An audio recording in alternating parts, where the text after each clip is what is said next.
It was when I was in the army, around the year 1952. One day this chap, David Laws, came and said, would I like to attend a convention? And I said, yes, I thought, yes, I would. I didn't know exactly what a convention was. I thought it would be some huge, great meeting, with great crowds, and which I hadn't been to one before. So we went to a place called Histon, a village not so far from Cambridge.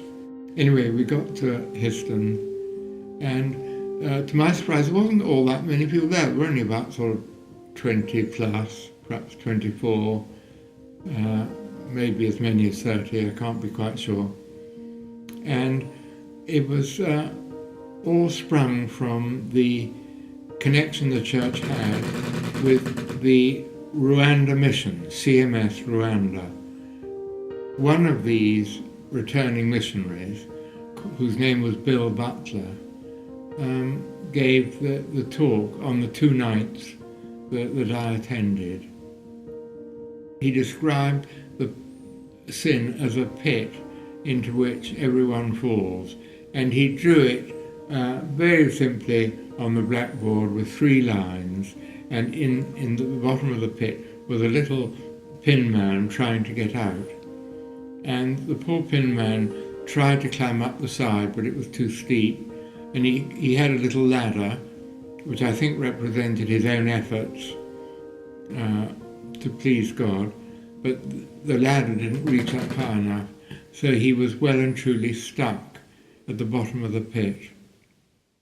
But then he drew at the top of the pit on the ground a large, simple cross. It was all so simple to draw, and from the cross spilled out a rope which went right down to the bottom to where the pin man was, and the man grasped the rope and was brought right up to the top, and where he met Jesus and was fully free. But what impressed me, Connor, was the way that this chap's face, while he was speaking, and I can remember it to this day, he was shining like the sun. He was just so full of the Lord and His Spirit and His love. And he obviously had such joy in explaining the gospel patiently. And then for about 3 months afterwards, I felt I was walking on air. And I was so thrilled with the message that I thought actually I hadn't been a Christian before. I think in fact I was, but this just impacted me so powerfully. And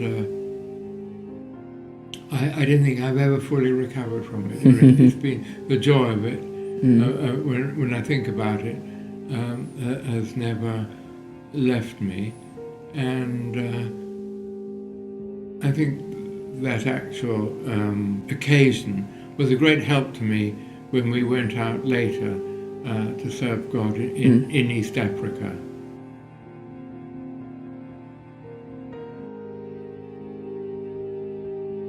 Well, I think I saw, more clearly than I'd ever done before, the complete hopelessness of man to climb out on his own. But I saw that we cannot climb out ourselves, and we need the rope that comes from the cross to pull us out and give us not just forgiveness, but the redemption, the power to rescue us from that where we were.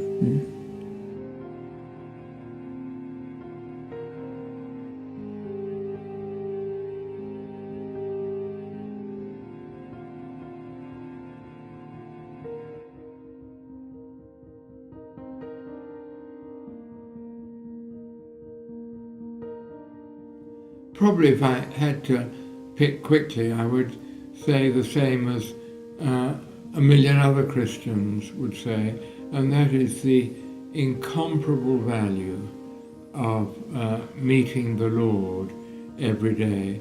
It's not just Bible reading and praying, it's meeting the Lord and saying, Lord, here I am, and listening, and Lord, have you got something to say to me today?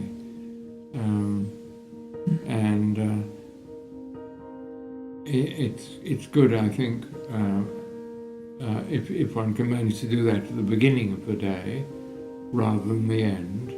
Most people are sort of just so hectic and busy all through the day that it's not easy to find a chance during the day.